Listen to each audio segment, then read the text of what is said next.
Welcome to The World Today. I'm Waqas Majeed Khan.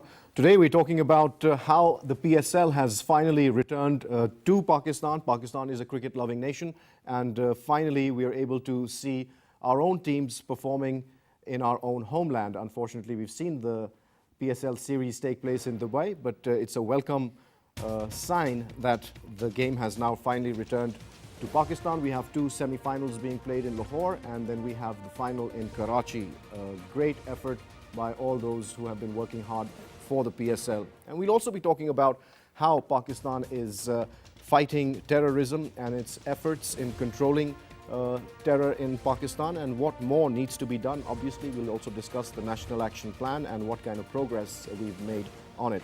Let's get the conversation started. I'd like to introduce my guests in the studio. Joining me today for the discussion, first of all, we have Ikram Ullah Bhatti Saab. He's a defense analyst. Then we have Khurram Iqbal, who's also a defense analyst and is working with the National Defense University. And we have Asadullah Khan. He's with the Institute of Strategic Studies and a researcher. Thank you very much, gentlemen, for being here. Bhatti Saab, I'll start with you, sir. First of all, what do you make of this grand cricket match that's taking place in Lahore? And it's a cricket-starved nation that we are right now because we don't have our own team playing there and we don't have international teams coming and playing with us. So how do you see this development? It's a very positive development indeed, without doubt, because you would recall, it was in Lahore that we got the fate of Pakistani cricket sealed when we had witnessed that attack on the Sri Lankan team. Last year we had one match played over here, and now we have two matches plus a match in a final in Karachi. So it's a very positive development because first of all it's going to add a lot to the potential of Pakistani cricket. Many upcoming players will get encouraged, a new talent would be found, and Pakistan cricket would improve. Then of course it's a cricket-starved nation. People will get to see their own teams playing in Pakistan. Of course it will add to the morale of the people of Pakistan, and then it shows a very positive, soft image of Pakistan across the world that we have been able to fight this menace of terrorism over the years after having sacrificed around 75,000 Pakistani, a lot of loss in terms of financial terms, over $100 billion. And of course, we expect and we are confident that holding such events in Pakistan would, of course, let the world see and witness that Pakistan has been able to control this menace. And coming in of foreign players playing over here would add to the confidence of the cricketing world, the ICC, and of course our cricket standard would go up.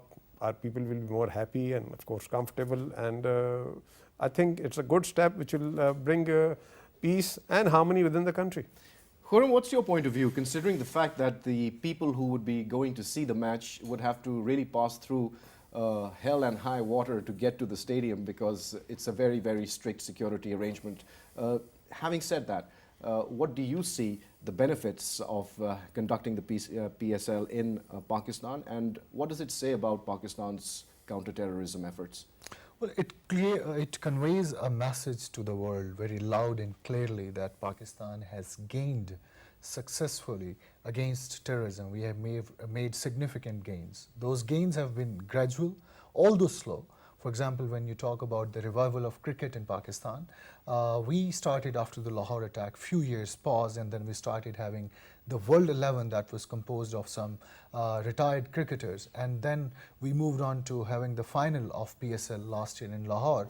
And even in that time, we were not able to attract a lot of international cricketers. But this time, what we are seeing is that number of international players have consented to come to Pakistan to play the semis and the grand finale of this grand event. So that certainly conveys a message that Pakistan has gained a lot against terrorism.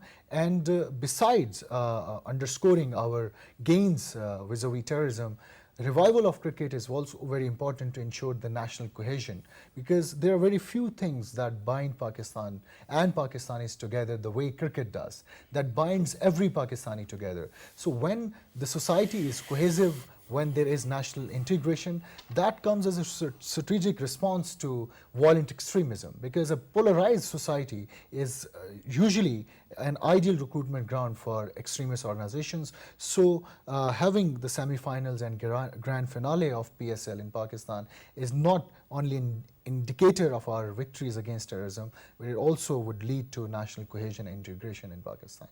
And Asad, which one is your favorite team? Who are you rooting for? Yeah, I'm voting for Islamabad United, by the way. Excellent. Well, in your opinion, do you think the efforts that have been made by the PCB are enough? Do you think that the people are excited about attending these matches? And what kind of a turnout do you think we're going to expect there?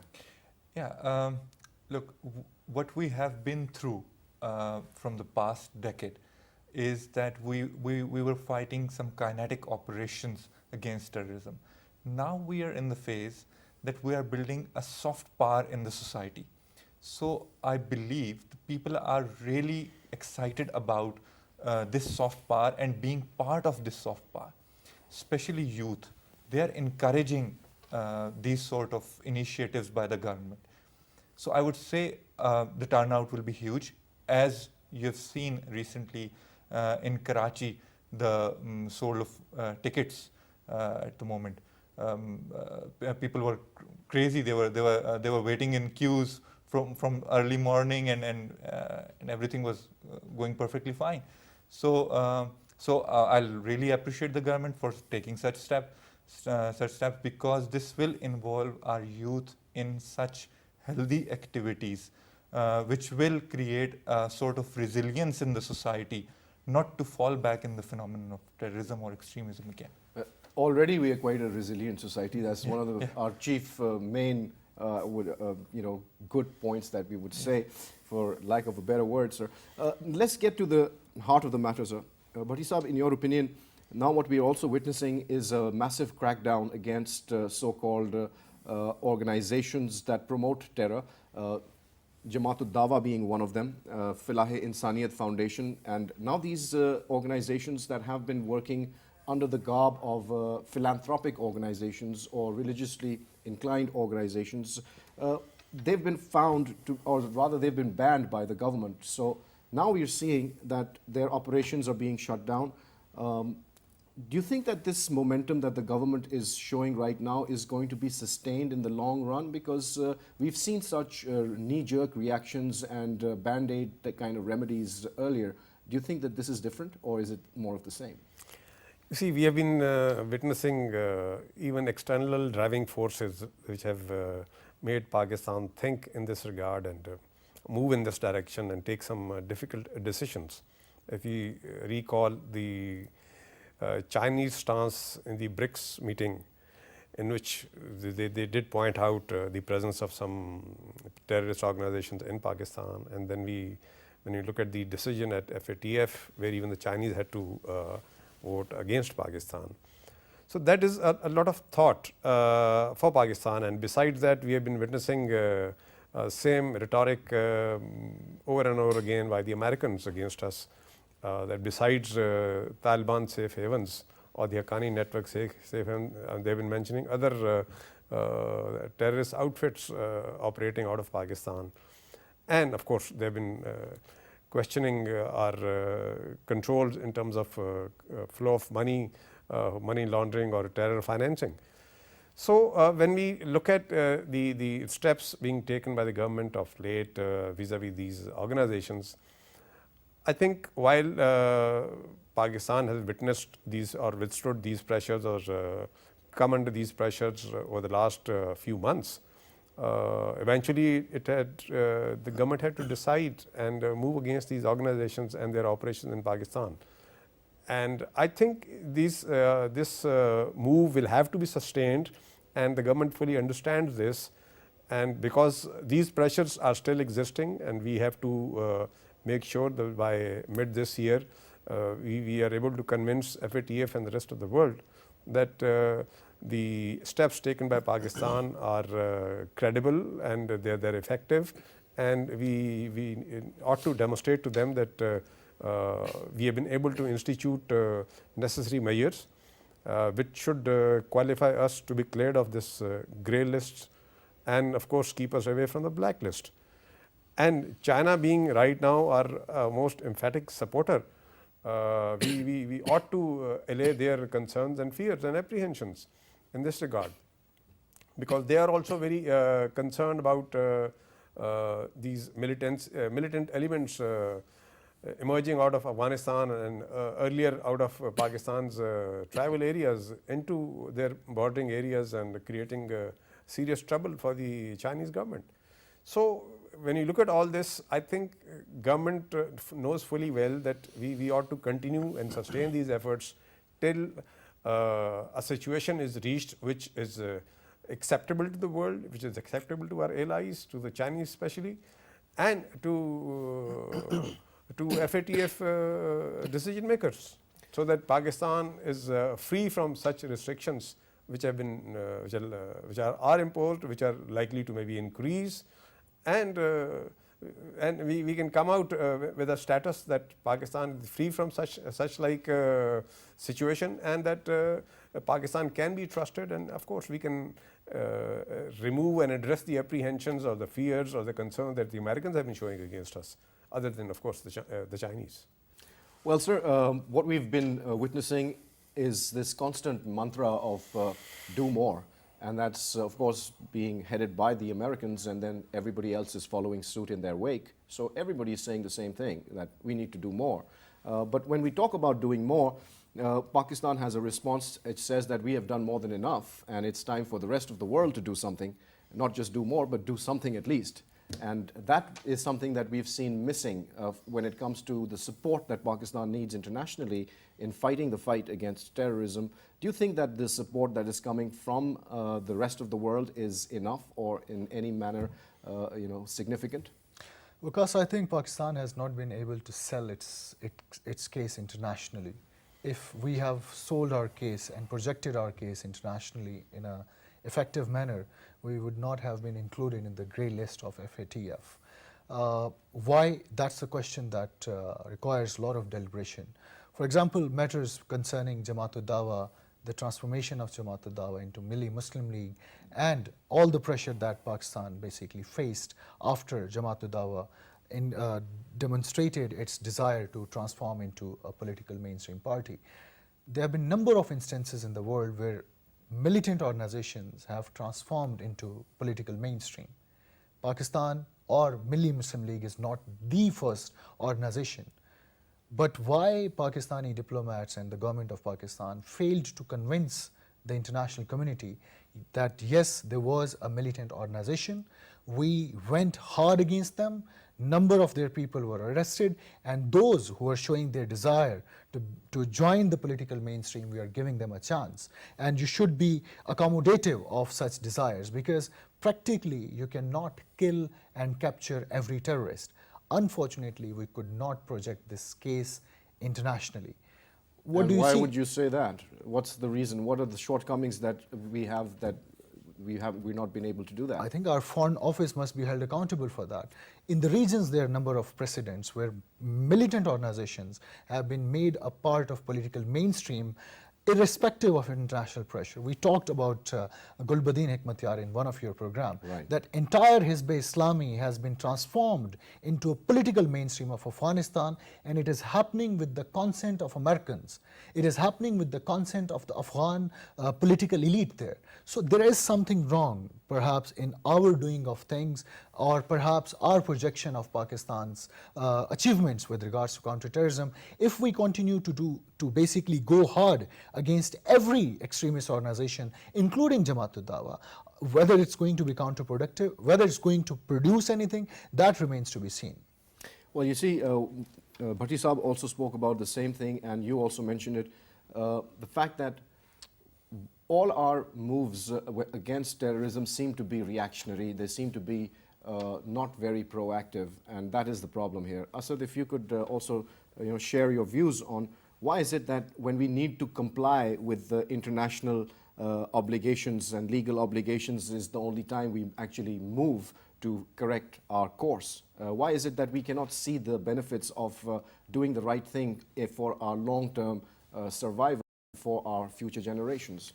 Waqas, I would slightly disagree a little bit with this on your opinion about this. Because, look, till 2014, our policies were not in line. We were not having any central mechanism of intelligence sharing between among the provinces even. That was the situation till 2014. But after the APS school attack, the situation becomes different.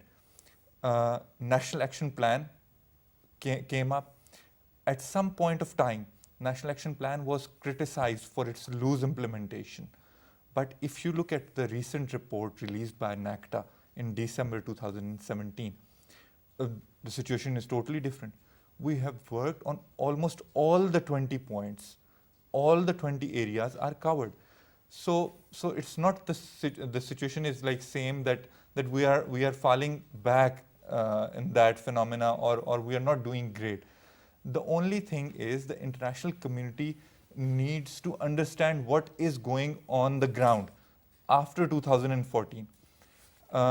If you have seen the interview of Miftah Ismail, who defended the case of Pakistan and FATF, he told that many of the countries were not aware of some laws passed by the parliament during 2015, 16 and 17 on the financing of terrorism. So this is what we need to project, as Dr. Khurram said, or this is what they need to understand as well, that what we are doing on the ground is a big challenge for us, because at the end of the day, you cannot disown your own people, because all these bunch of radicalized individuals, either it is Jamaatul Dawa, or anybody else, or anybody else, they are part of us. They are part of our society. You can't disown them. Right. Simply, but the reintegration of them is in the society is a big challenge for us, and we have to go with that. We have to rise to this challenge. Yes. And do you think that we have done the needful, or there's still a lot of room to be, there's a lot more to be done? There's a lot more to be done, but we are making response to it. Look, you need to for a de-radicalization strategy. I'm talking particularly about Pakistan, not about the Western countries, because over there the de-radicalization problem is totally different. We have a de-radicalization of, we have to do the de-radicalization of hardcore terrorists first. Then we have to look towards other segment of society, the slightly radicalized bunch of people, and then the factories who are producing the radicalized mindsets. So this is how it will go. And the Mashal de-radicalization program, the Sabaun de-radicalization program, these are our success stories. We are de-radicalizing hardcore terrorists in those camps. So we need to project it, basically. But Isa, one of the things that has become apparent is about Pakistan's war against terrorism and extremism has to be sustained. It has to be long-term. But we also find that in a number of these cases, there is a lot of secrecy that surrounds the actions of the state when dealing with these banned groups. Do you think that that is necessary, or do you think that it adds to the confusion and can sow doubts in the public? You see, primarily the ongoing Operation Raddul Fasad essentially is an intelligence-based operation. And you would agree that intelligence loses its value if it is revealed before time, or it is revealed to people who need not know that. So it has to be kept secret to an extent. But of course, the moment the operation is complete, hopefully results have been achieved, successes have been achieved, the culprits have been identified, they have been known, they have been punished, then of course it ought to be shared with the population. I mean, it adds to their morale, and it of course re-establishes or establishes the efficiency or the effectiveness or the competence of the intelligence agencies or the security agencies, and it generally brings about a feeling of well-being and security amongst the people. So at that stage, of course, it ought to be shared. I mean, these operations should not be kept secret thereafter. But as long as the efforts are going on to detect to identify, and a half-baked information should not be shared till it is complete, till actions have been taken. So there has to be an element of secrecy, confidentiality in all these operations. And of course, it adds to their success thereafter. However, of course, when it comes to the criminal activity and with nothing to do with terror, of course, those they become part of the media and everyday news are there. But as long as pure terrorist activity, especially emanating out of India, emanating out of Afghanistan or from elsewhere, that ought to be kept secret till a certain stage. Right. That adds to its success. Okay, Khurram, in your opinion, do you think that our national policy discourse is adequate? Do you think that there is a bit of confusion in there? Because we still have this debate going on in our society. Sometimes it keeps cropping up, whether it's our war, not our war, what is going on. It's a lot of confusion. So in your opinion, how can we clarify our own national policy discourse regarding terrorism and beyond? Well, national policy discourse is pretty clear. There is confusion, but at the societal level. And sometimes that societal confusion reflects in our policy making circles. The first question is why there is confusion over the issue of violent extremism in Pakistani society. I think General Qamar Javed Bajwa responded to this question pretty well when he attended the Munich conference. The seeds of jihad or violent extremism were sown in Pakistani society during 1980s in the anti-Soviet jihad. That was the time when Pakistani society was radicalized. You mean jihad was used by the West? By the West, So now in pursuit of its own geopolitical agenda. That begs the question that why did you let that happen? That's something which those leaders must be held accountable, whether it was... Now, there are cases in favor of that as well. This is a really big question because this is a big question. Jihad is, a very strong pillar of our faith. And when it is being used for nefarious designs by others and we let them do that, then where does the fault really lie? In 1979, when Soviets came to Afghanistan, which options did we have? Either we support the Soviet invasion of Afghanistan, either we stay indifferent or we support the Americans. We chose to support the Americans for a number of reasons, because only 8 years before Soviets came to Afghanistan, they have been a part of campaign to disintegrate Pakistan. Soviets had actually supported the disintegration of Pakistan by supporting Mukti Bahini rebels in East Pakistan, by supporting India diplomatically and politically, and then there were issues of U-2 flights from Peshawar. That's why Pakistani policy-making circles were quite confident that the best course at that time was to support Western action against the Soviets. But the fault, the mistake that we did, we should not have brought those demons to Pakistani territory. Even Saudi was also part of that international venture, but they never established training centers on their own soil.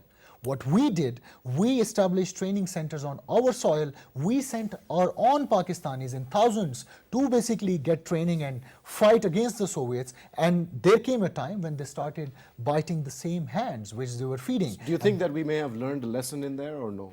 I think our policymakers have learned a lesson. That's why our policy discourse is pretty clear at that time. That's why number of government institutions, including National Counterterrorism Authority, including Armed Forces of Pakistan, they're trying to challenge that narrative that was propped up in the society in 1980s. That is the real challenge now, Khurram.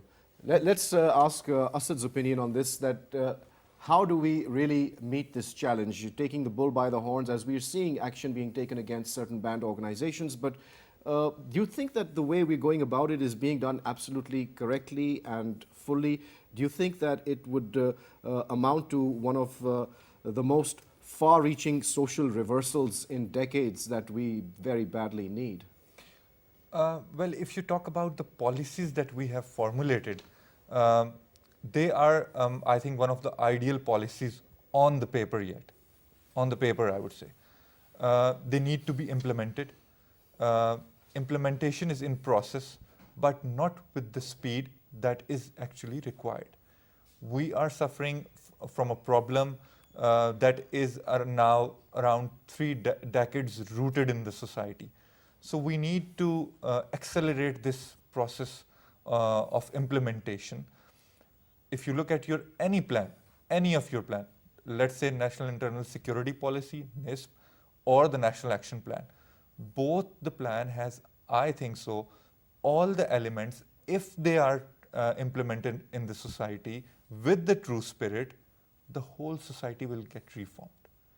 Starting, if you look at the National Action Plan, starting from criminal justice system reforms Yeah, to we haven't FATA seen that reforms. happen. Yeah, we haven't seen that happening. It's merely on the paper yet. They say the government is saying that they are doing work on that, but nothing has come up yet. Look at the FATA reforms, what we have done with that. So these are the real questions, because when we talk about Pakistan, moving forward, the speed which you have also mentioned is lacking. Let's talk about the narrative of the state. Bhatti Sahab, is it true that the state should make it publicly clear what it intends to do with all the banned organizations and how it's going to achieve the goal that it has set for itself? As we were just discussing, there has been a lot of confusion on this. Right. First of all, did Pakistan actually need to introduce the element of jihad or religion in this liberation of Afghanistan against the Russian occupation? It could have been done without that also. Absolutely, sir. But that's a philosophical debate. We're getting into murky water. Please continue, sir. Because it was very convenient. Right. It was very convenient. It was very attractive. That is why we went into this. And now, you see, there are debates. Is it our war? It is not our war. Then when we bring in Kashmir into it, Pakistan has been engaged with the Kashmiris for the last 70 years. And unfortunately, we have not been able to convince the world that the struggle of the Kashmiris is indigenous. They are fighting for their right of self-determination, which has been guaranteed to them by the United Nations, and that the world must accept it as a legitimate, legal, rightful struggle. But unfortunately, it has been labeled as terrorism. And the sympathy of Pakistani people therefore gets to be legal. Any organization... And it also gets diluted. Yes, diluted also. But of course, no Pakistani is willing to abandon the Kashmiris. So it may not get diluted, but certainly it becomes illegal from the world's perspective. Right. So any organization, any NGO in Pakistan which wants to gather funds or support or gather political support will be outlawed. That's the strategy that they're very successfully using, the Indians. Yes. So how do we counter that, sir? So we actually we have been lagging behind in this, because ever since the conclusion of the evacuation of the Russians from Afghanistan, Pakistan should have started to focus on the Kashmiri rights and should have convinced the world. And had that happened before 9/11, we would have been sitting much more comfortable today. But come 9/11, President Musharraf had to say that Pakistani soil will not be used against any other country. I mean, that was a very blanket yet very clear statement, that from now on we disown any struggle emanating out of Pakistan in support of the Kashmiris. So that adds a dichotomy to our belief ever since 1947. So that is the confusion. And thereafter, when of course the American occupied Afghanistan, the Taliban were defeated, and these Mujahideen turned Taliban over the holy soldiers, and Pakistani nation at large were sympathetic towards them. They gathered funds, and then of course when Pakistan joined in the fight against them with the Americans, there was a lot of confusion in Pakistan, and the sympathy prevailed in Pakistan with those people until APS happened. Right. And it was only at that time that Pakistani nation was jolted into this stark reality that no, these people are terrorists, and they're not fighting for Islam. So at this stage, when we talk of a need of a narrative, I think that is now well overdue. And of course we have this National Action Plan which talks of 20 action points, But It's more like a mission statement or a list of intentions rather than a yes, plan. it's basically a list of intention, but how it is to be done, what are the timelines, who are responsible for it, unfortunately that has not happened, and that is why we have not been able to make progress on it. I mean, point number 20 says undertake Reforms in improvement the criminal courts, criminal judicial system. Right. And that is, I think, at the root cause of the entire Malaise that is afflicting yes, this country. and sir. that is at point number 20. Yes. And we still haven't done much about it, by Yes. the way. Khurram, I mean, there's not much I can really add to what Isam has said. So, in your opinion, would you like to clarify anything, When any we- of the points? when we- Because before, I want to ask you this question, that we also witness the extremism that has seeped into society. We've seen that the level of the quality of our educational system has deteriorated. How can we actually reverse that deterioration? How can we bring more children into school and educate them and make them understand, what extremism really is and what terrorism is, and how to be a part of the citizen of the world rather than, just making their own little fiefdom? I think there's a need to approach your question from a different angle, because go now ahead. there is radicalization of educated youth in Pakistan. Also is happening. Recently, there have been a number of cases where university graduates have been found involved in violent extremist activities, and Daesh has successfully recruited number of students from top educational institutions of Pakistan. So first of all, we need to understand whether there's a problem with our educational system or the system in general. I think there are a number of steps that needs to be taken besides reforming our educational system. When we talk about education, it's not the issue with the text or the content that we teach.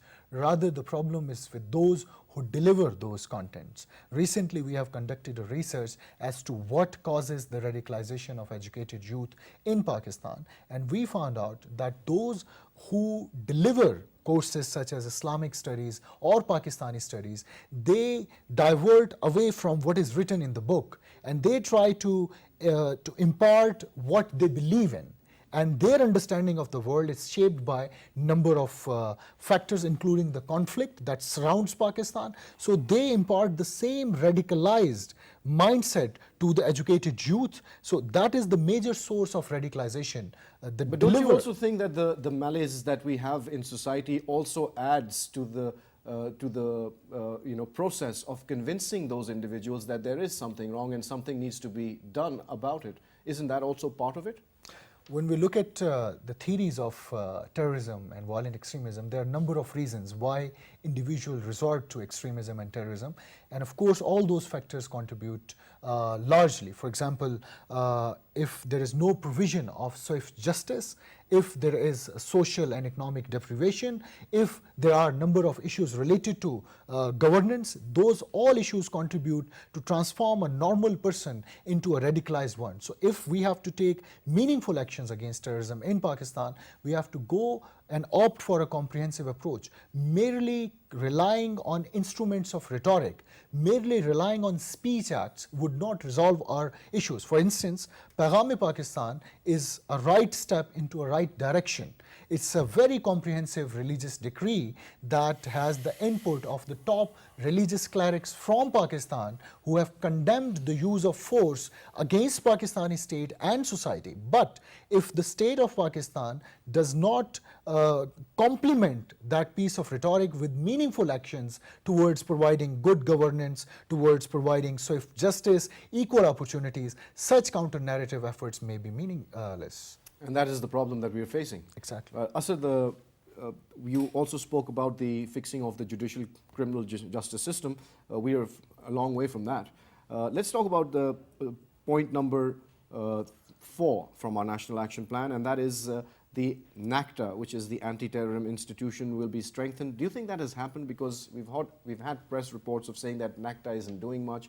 What is really NACTA up to? So again, lack of information or confusion.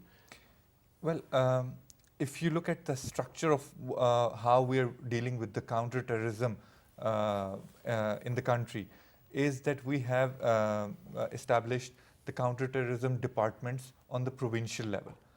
What NACTA is doing, they are only coordinating among the provinces sitting here in the federal.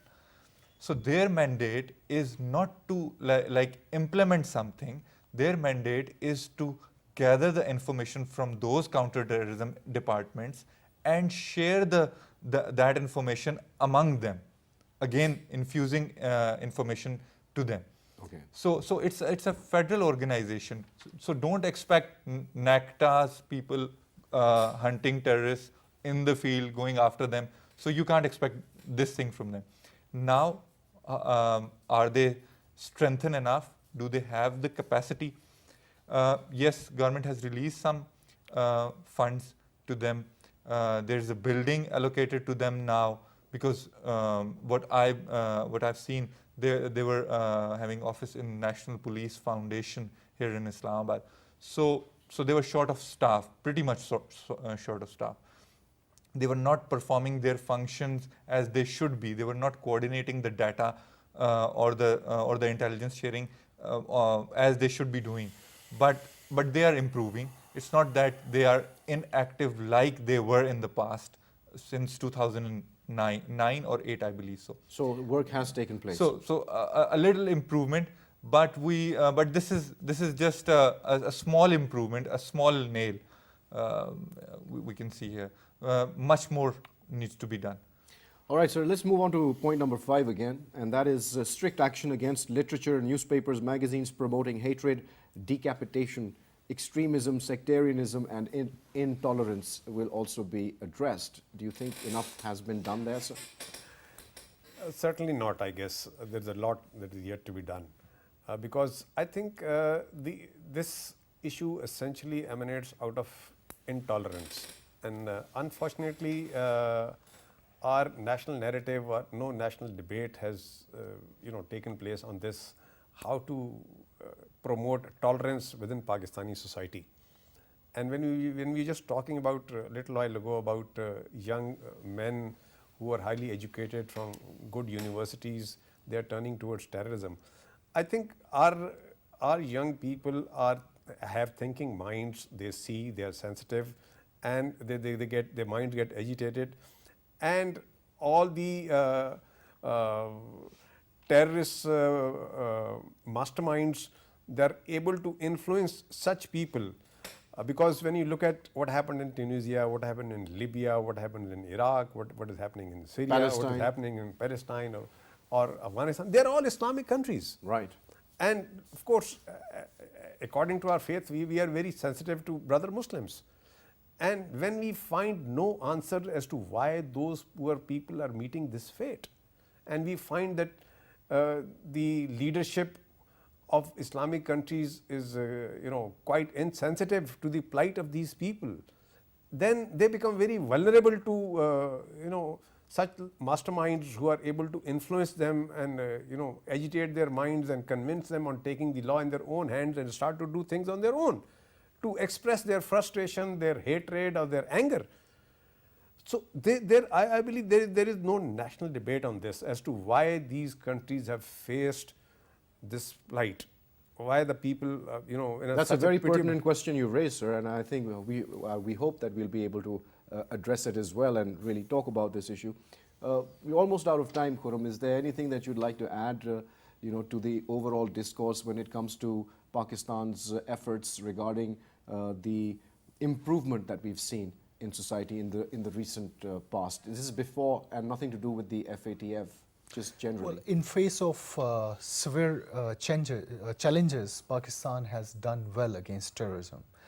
As far as NACTA is concerned, it faced resource constraints, but still it's doing a lot to eradicate terrorism, for instance. And resource constraint is a constant refrain for Pakistan in every exactly. field. So but that still, needs quantitatively to be addressed. speaking, there is a decline of terrorist incidents. There's a 13% decline compared to the last year. So I think Pakistan is achieving a lot despite all the challenges. So this momentum. But do you think that the battle for hearts and minds is also gaining traction? Asad, would you like to very briefly, do you think yes or no?